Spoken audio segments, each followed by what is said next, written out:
And here comes Milwaukee. Forbes another three. Oh, no! This is the Random Scrub Heat Podcast. Welcome one, welcome all. We haven't talked to you in a while, and there's good reason for that. But we're back with another episode of the Random Scrub Heat Podcast. Harry is sitting this one out. It's just me and the Aussie from Down Under. And if you're watching this on YouTube, you'll notice we don't have our cameras on. That was a selective effort.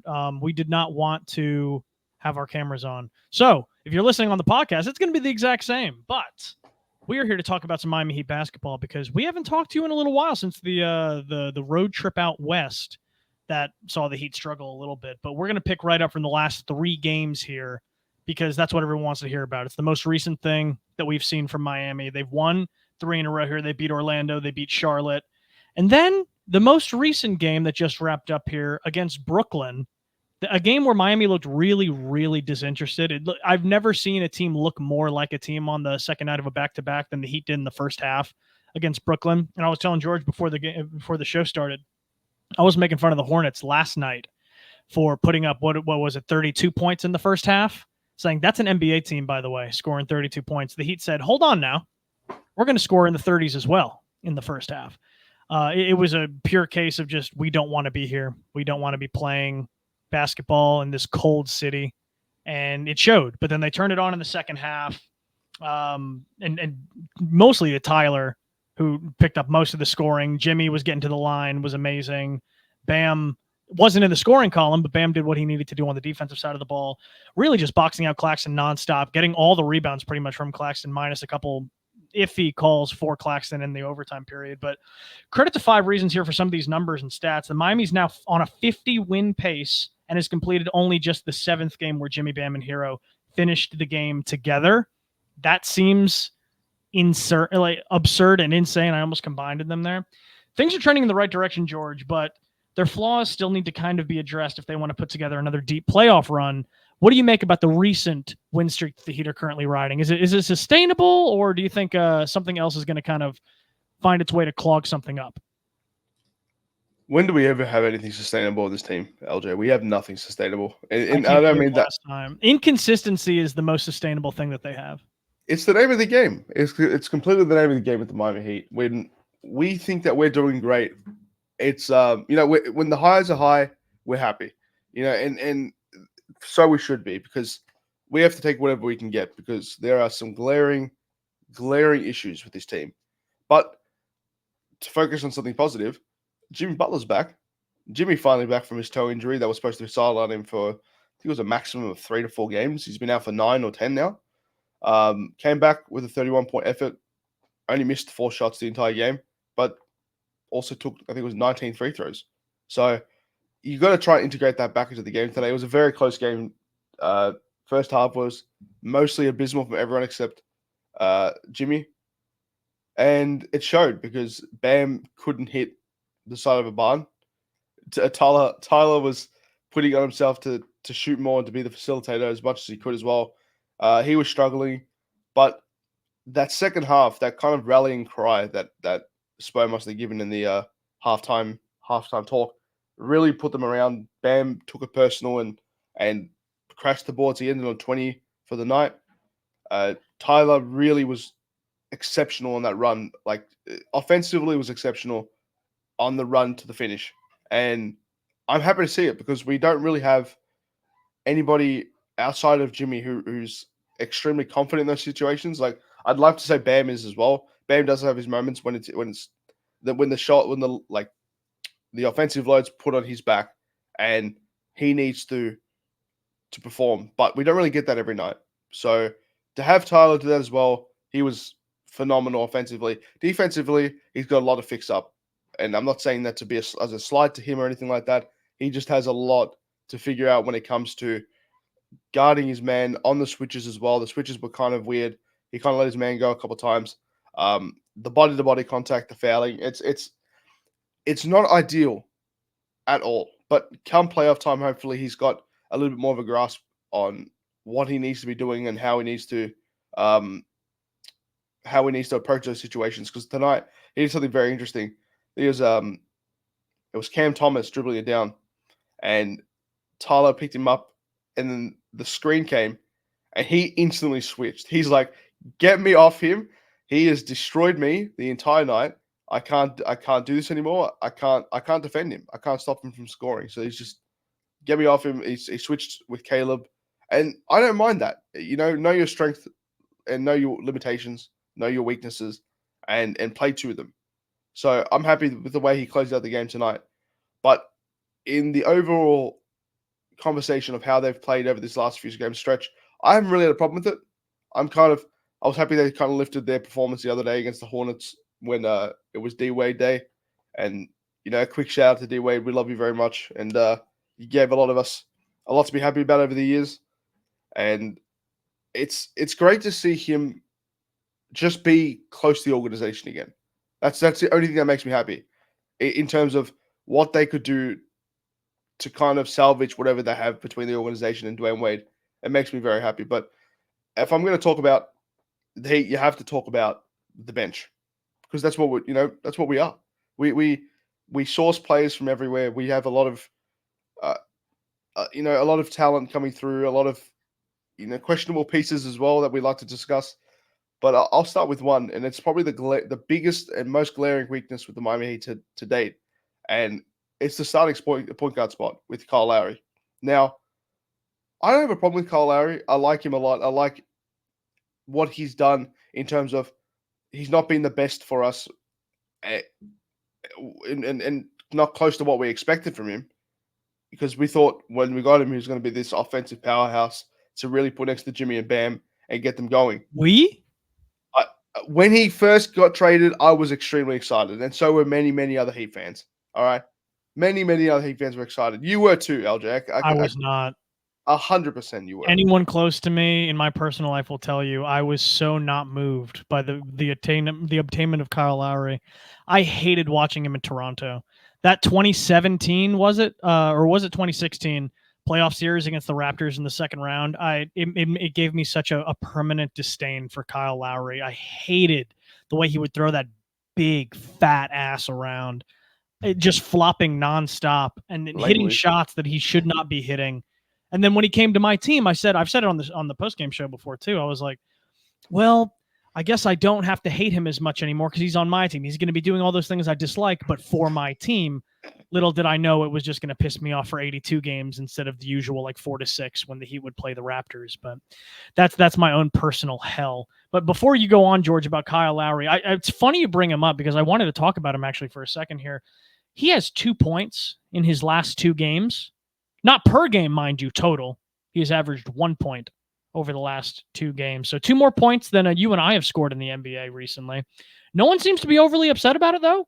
And for good reason as well, because most of us fans are really just tired of beating that same drum. I know you are, George.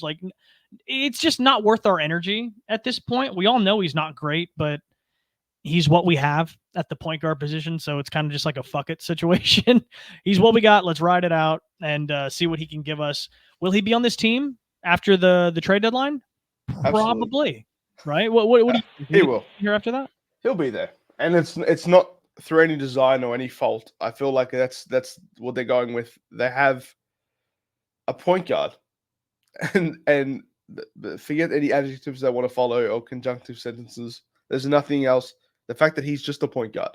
You're absolutely right. Kyle Lowry on the depth chart has PG next to his name. He has PG next to his name, and the only other person with PG next to his name on this team is Drew Smith, and he's not playing the rest of the year. According to ESPN, Tyler Herro is the Miami Heat point guard as well, which is just a fabrication. That's a lie. That's a lie. We both know it. Tyler Herro is, in every sense of the word, a shooting guard. As somebody, as both of us and Hot Take Harry as well can attest to, we've all watched every game. We watch every game. ESPN reps do not watch every Heat game. I can guarantee you that, because if that's the case, he is not a point guard. He's a through and through Donovan Mitchell type shooting guard. There's no mistaking it. He might have 10 assists one night. That's fine. But he is a shooting guard through and through. He truly is. And I guess we'll shift the conversation a little bit to Tyler Herro too, because you know what? Can I just quickly put something out there? No, please. I would like to see the ESPN and the statisticians over at ESPN just ditch all of that.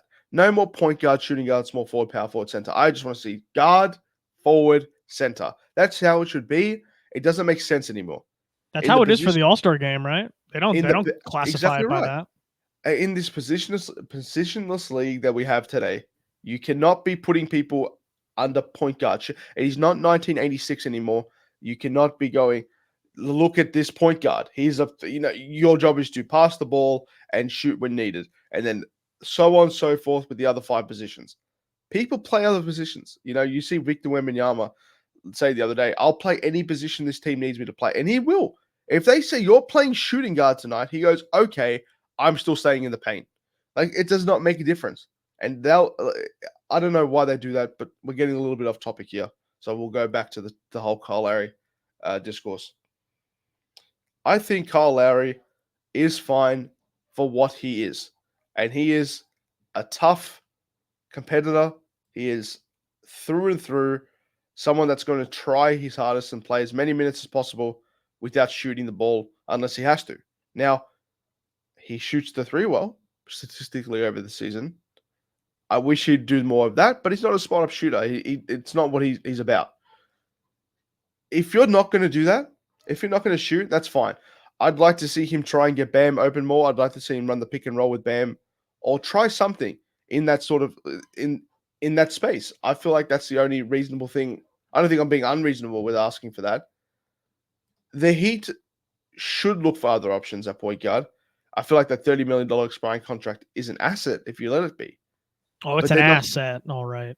It's the biggest asset we've had in a long time. It's the biggest asset that we've ever seen in the the state of Florida, in Miami, in Orlando, in Tampa, Tallahassee. I think Tallahassee.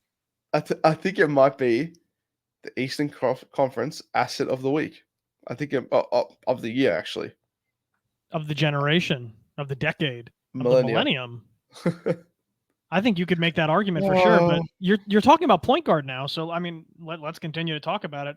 If you really want to think about an upgrade, there's I think it was Windhorst had it earlier today on Twitter where he was talking about the Lakers and the Hawks have re-engaged now in DeJounte Murray conversations, and I have to say Harry said it in a Spaces too, and I agree with it wholeheartedly. It's like, if the Lakers really find a way to get Murray with what they currently have, you've got to be looking somewhere. You got to be looking in the mirror and say to yourself, like, all right, what's going on?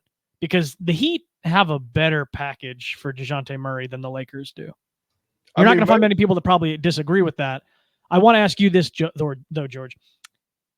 If the Hawks come to you and say, like, all right, Duncan and DeJounte's contracts match up almost identically. I think there's like $1 million off, which is still crazy to even think about. But would you do Duncan in 2 firsts for Murray? I don't even think 2 firsts. I don't even think you have to do 2 firsts. But if that's the offer, what would you say? I think instantly. I think that's an undeniable upgrade at the point guard position. Now, no slight to Duncan. Duncan's been great, and I mean a full revitalization of everything that guy has done well in the first 2 years of his career.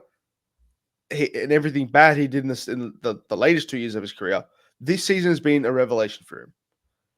I think that this team desperately needs a point guard that can facilitate and can be a point of attack defender, and DeJounte fits the bill, but better than anyone else that's even been rumored to be available now.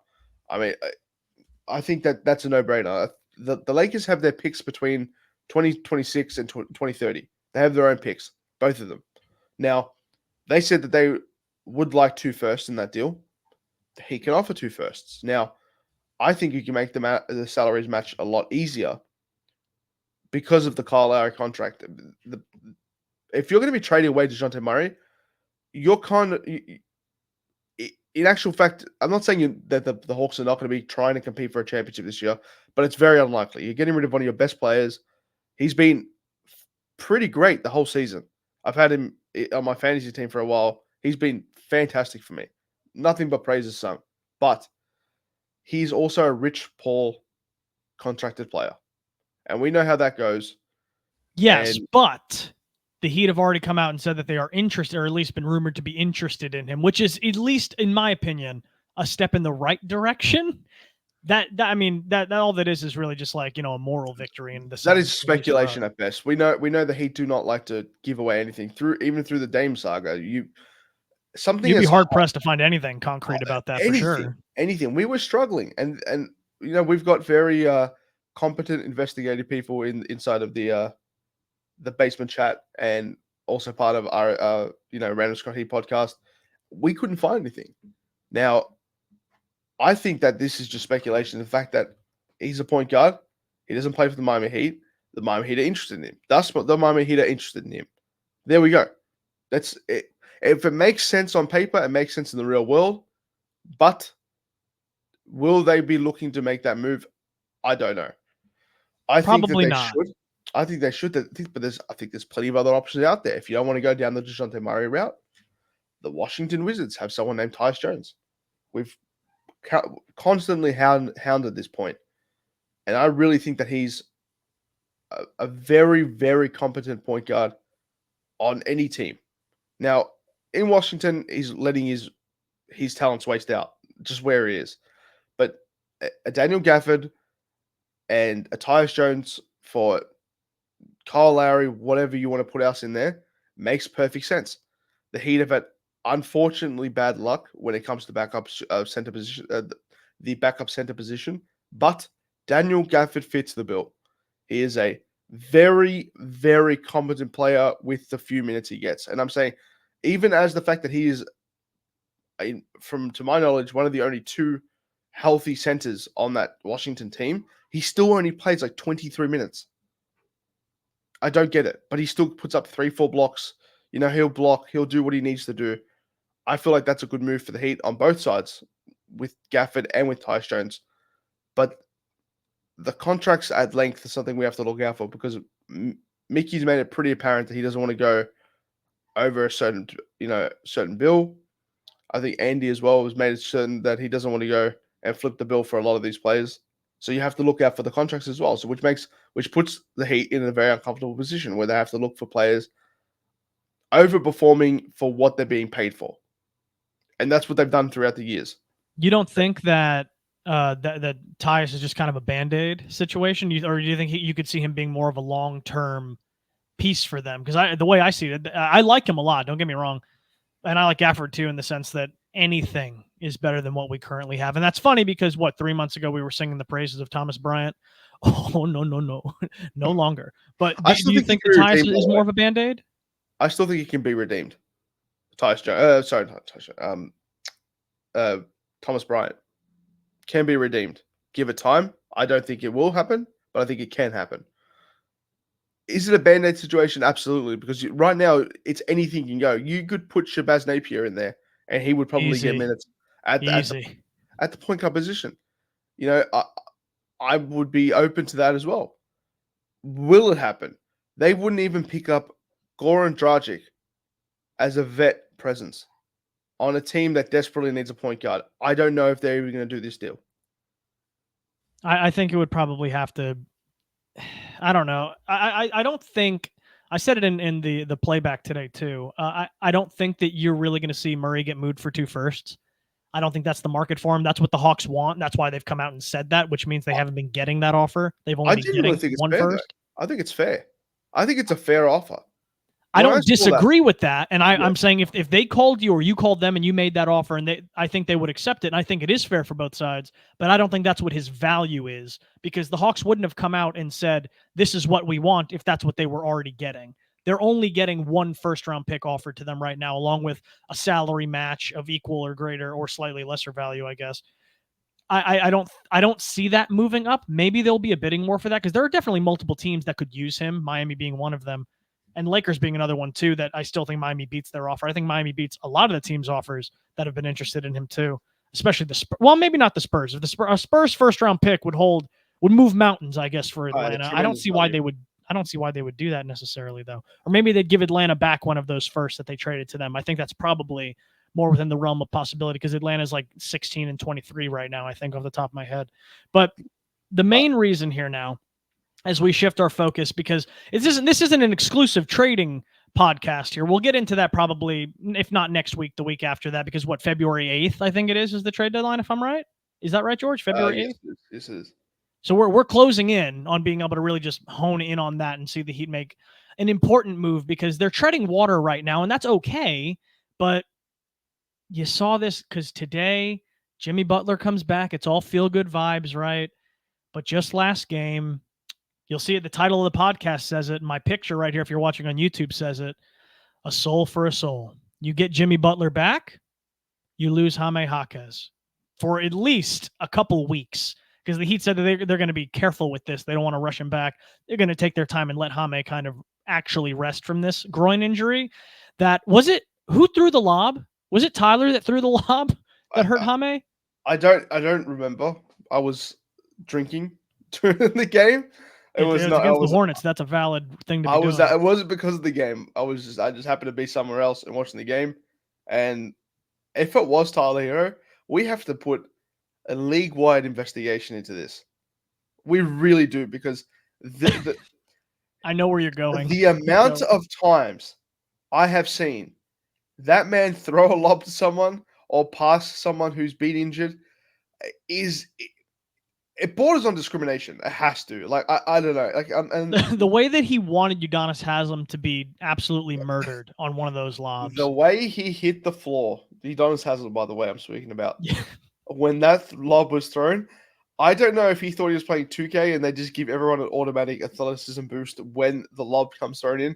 But he caught that ball and then proceeded to head right for the floor. And that will forever be one of the funniest moments in Heat history. It's that. And he kind of had it coming to him in the finals when he had hurt I forgot what he hurt. Was it his wrist? He broke his wrist and then had the ball thrown to him in the corner. He broke his hand. But yeah, I think that was Gabe getting some retribution for sure, because he did that to UD. He's done it to Bam multiple times. He's gotten Jimmy hurt in the past on that. And then he did it to get Jaime injured against Charlotte. All I'm saying is, when I seen him throw that ball, I knew something bad was going to happen, and he robbed Jaime of what would probably have been a career high game in points, because he had 15 in the first quarter. Yeah, he was playing phenomenal. He would have had 30 by halftime. He could have realistically been pushing high 30s, low 40s had they actually done it, because the Hornets made a comeback a little bit in that third quarter, right? Yeah, they did. They got it to single digits. So, like, he would have been out there still playing. So Tyler robbed him of that. But I don't want to harp too much on Tyler. I actually want to kind of, well, no, you know what? No, before we do that, we still need to talk about, because Harry would be damned if we didn't do it. I need to give him credit too. You were on the show when Harry said it too. He wasn't excited when Tyler originally came back a couple weeks ago, because he's like, why does it matter? Someone else is going to get hurt. Sure enough, Tyler comes back. Jimmy gets hurt. Jimmy comes back, gets hurt again. Leaves, like you said, George, for the last 9 or 10 games. On the last game before he comes back, he's listed as doubtful for the game, which is a positive sign for the Heat, because they were always listing him as out. They said if he doesn't play against Charlotte, he's going to play Monday against Brooklyn. So we knew he was coming back the next game. Now Jaime's out for, again, I said the Heat are going to be cautious with it. I don't think Jaime's going to play for the rest of January. I think you might see him probably at the very beginning of February. Groin injuries are nothing to mess around with. No, those absolutely they're like hamstrings. They can hang around for a while. I think he comes back in about 9 days' time. That's just me being optimistic about the situation. I'm not saying he can't. I didn't think it was a bad enough injury for him to. I feel like if it was any other situation, if it was a crunch time, playoff time, it's a 3 to 4 game injury maximum. But regular season, a lot more leeway. They might opt to put him out for the entire of January. I hope they don't. I really thoroughly enjoy watching him play basketball, so I don't think. But that's a selfish reason. At the end of the day, it's selfish. No, of course, we all do. We all love watching him play, because he's given such a good jolt of energy to not just the second unit, but the closing unit. He's another body you can rely on. He's probably the most talented post player we have. He would have Bam thrived doesn't operate today. that much. He would have absolutely thrived today. By the way, in the way it was trending today, when we were really struggling in the first half, Jaime would have actually made a difference. Now, it's all, we're all talking hypotheticals here, but that game was molded for what he does best, which is rough in the paint, needs to get an easy bucket, we'll do that. We'll spin. We'll drop step. We'll do a whole bunch of stuff to get you easy buckets. Because in the first half, we were struggling massively. You brought it up before, 31 points in the first half. Not even a joking matter at that point. A pretty abysmal effort on all accounts. But we ended the game on 96. Took an overtime to get there. Isn't it funny though that when the Heat play, we actually take it back to like early 2000s, 90s basketball when it's overtime and we're still both teams didn't even hit 100 points. And then you look at like an Indiana Pacers versus Oklahoma City game, Scoring and the 140, 153 to 159 or something like that, which is just it's insanity to me how someone can play that lack of defense to allow a 150-point game in the NBA, even in its current state. It's pretty funny to me, but I think we wish him the best of luck. I feel like playing the preservative role in Jame's injury is the best route for this, and it's what they're probably going to opt for, which is good for them. I'd like to look at the bench now, and I said it before, and I brought up a starter in Kyle Lowry, funny enough, but Haywood Highsmith, Duncan Robertson, Josh Richardson, Caleb Barton, Thomas Bryant, these types of players. Now, the Heat are in the situation where it's like spaghetti. You want to know if it's cooked, you throw it against the wall and see if it sticks.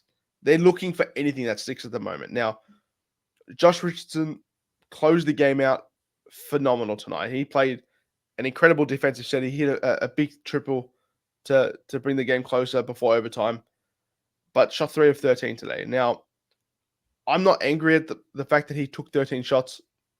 I'm not even mad at the fact that he missed 10 of them. I'm more upset at the fact that I feel like they don't integrate him into the lineup when they need him most. And when do you think that would be? I feel like that has to be earlier on in the game. I'm not talking about like from the get-go. Earlier on in the game, I feel like he needs to be playing concurrently for 7 to 10 minutes. It doesn't matter if it goes over the break. I'm talking about if he plays the last 5 minutes of the first quarter and plays 3 to 4 in the second. I like him to have a longer stretch of time on the floor because he played 28 minutes today, and it's great. I just feel like they didn't actually break up his minutes to best give him the chance to do it. Like in the first half, everyone was abysmal. I give everyone enough slack to tell them that they all played crap, and he didn't change that. He wasn't anything different. He shot like crap, but there needs to be a situation where it has to be him and Tyler on the floor together. I feel like is a really good combo, but then also having Jimmy off the floor. I feel like Jimmy off the floor, that's when you can lean on someone like Josh Richardson to then play a 1-2 game with Tyler Herro to really get you some easy scoring. But in crunch time, we see 100 different sets. We see 100 different rotations and closing lineups, especially now with Hame gone, who was taking a lot of minutes in that fourth quarter closing time. I was really surprised with Hame being out too, that when they needed a stop, that they kept Tyler Herro in the game instead of subbing out for Haywood Highsmith. Spo did that there was 2 different closing possessions here in this game, one in regulation and one in overtime, where Spo opted to have Tyler out there instead of subbing in Haywood for the one stop they needed. It didn't come back to bite them. Well, I guess overall in the grand scheme, it didn't come back to bite them. It did bite them on that final possession where Mikal Bridges got 2 free throws, but I was genuinely surprised to see Tyler out there and not Haywood. Did you share that same sentiment? I wasn't surprised. I'm not gonna lie. I wasn't surprised. Was I more frustrated? Yes, 100%. Because, and it's not even a slight to Tyler Herro. The more the fact that even he switched off a defender with 3 minutes to go on Cam Thomas, like it was 2 minutes ago with Cam Thomas taking the ball down. He switched off him, knowing that he's going to take the shot. So I need to get off this player because I can't defend at a high enough level to even contest the shot as it should be contested. Now, even if the player doesn't believe it, that he can do the job, the coach should also share that same sentiment and say, okay, maybe I shouldn't have him in right now. And there's a better lineup out there. You could Josh Richardson. If you're talking about a closing defensive lineup, you got Highsmith, Bam, Jimmy, Josh Richardson, and Kyle Lowry could be a really efficient kind of defensive lineup. I feel like that's what they should have gone with. I feel like Kyle spent enough time out of the game to may have found it hard to reintegrate him later in the game. But I could even see them playing Caleb Barton in a small shooting guard role. Playing next to Richardson. I feel like that could be a far superior option than having Tyler Herro on the floor. Now you've got timeouts, you've got the subs, though, breaks in the game. It's not like they couldn't do it, but Tyler Herro in defensive sets closing the game just doesn't make sense. He's a scorer, and that's what he's defined as, and that's what he should be. Because as a scorer, you see how well he did down the stretch, and when we needed a bucket, he hit with some beautiful floaters, a couple threes. He made it rain. He made some really good choices, but doesn't mean you have to keep him on the floor 24/7, even when the defensive sets start. I feel like they could have just opted for something way better. No, I agree. I think you hit the nail on the head. I loved what Tyler did for them this game. That first half was abysmal for him. He bounced back and had a very strong, efficient second half. That is basically the catalyst on why they won. Yeah, Jimmy brought the comeback in the third quarter, but then Tyler steadied things down, brought them back in overtime mainly, where he hit those two I guess in regulation he hit those two floaters to kind of ice the game. Bam unfortunately choked a free throw that probably would have made it all moot anyway. But then Tyler came back after Brooklyn jumped out to a 5-0 lead in overtime, which is usually with like 2 minutes left. That's usually the kiss of death. No, Tyler Herro hit back-to-back huge threes and then closed it out on the defensive end. They didn't wind up killing them on the defensive end either with Tyler out there. But now as we close, before we close, there's one thing I did want to talk about is it bothered me how Spo didn't use Highsmith because he's good insurance, right, George?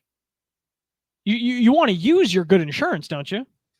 I think it's the smartest thing to do. Okay. And just luckily enough, the main sponsor of the basement and of the Random Scott Heat podcast, CFIA, the primary sponsors of the basement, Simple Health Advisors. Insurance does not need to be complicated.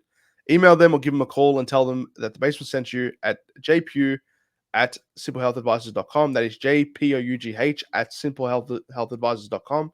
Or you can give them a call at 321-345-7738. Now, I think that in terms of insurance and in terms of what the Heat are trying to achieve in those closing sets, Hayward, that is his job. That's what they brought him in for. That's what he's shown, and that's where he's excelled in today's game as a very good defender.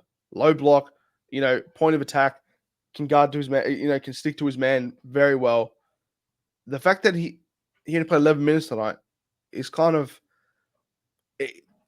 it's kind of indicative of what the Heat have been trying to do all season, or not trying to do, or what they've been doing all season, which is play a whole bunch of different minutes to different players, see what they can bring on the side.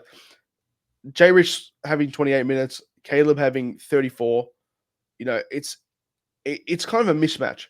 It's kind of a mix and match of points. Sorry, that's tongue twisted the hell out of me. But even mishmash, you had mixed match.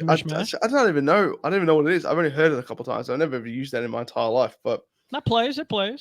Even Jovic as well, only playing 18 minutes tonight. Like you got to look at where those minutes are being distributed. Now, Bam playing 44 minutes. I like to see that because I think whenever Bam's on the floor, you give yourself the best chance to get enough stops to then get your offense flowing as well. And Claxton would have killed you on the glass if Bam wasn't in there. Claxton, you know what?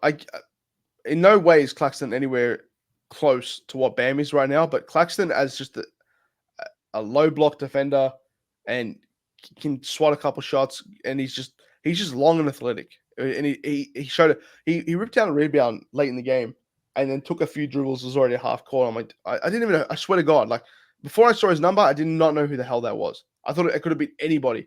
I just thought, is that like Watford or something like that? No, it wasn't Watford. It was Claxton, but he looked like a guard. So I feel like he gives you so much. But you have to have Bam in there as much as you can. And by the way, grabbing 20 rebounds in a game, I know for some people they might count that as like empty stats. 18 of them were defensive boards, but over the years we've seen the Heat trend to another problem where they just don't like to close out rebounds. They don't like to box out. They don't like to kind of fight for what's theirs. And because when it's there, they think, okay, someone's going to get the rebound anyway. And we kind of get lazy on that aspect. Now, over the years, we have different fixes for that, and then come closer to the end of the season, you see that they've kind of fixed up those holes. But I'm very impressed with what Bam did tonight, and I think that you have to play him that many minutes. So Hayward playing 12 minutes, not that surprising, but Hayward not playing closing the game, I'm more surprised about, because I feel like that was just the most obvious, the most obvious decision come to that time. But I could be wrong. And now we move to our final segment where we talk about George's profile picture. For those who are just listening on the podcast, George's profile picture is PJ Tucker. There was a report today that said that the Heat might not be interested in a trade market. They'd be shifting the focus to the buyout market as they did last year, this time with PJ Tucker in mind.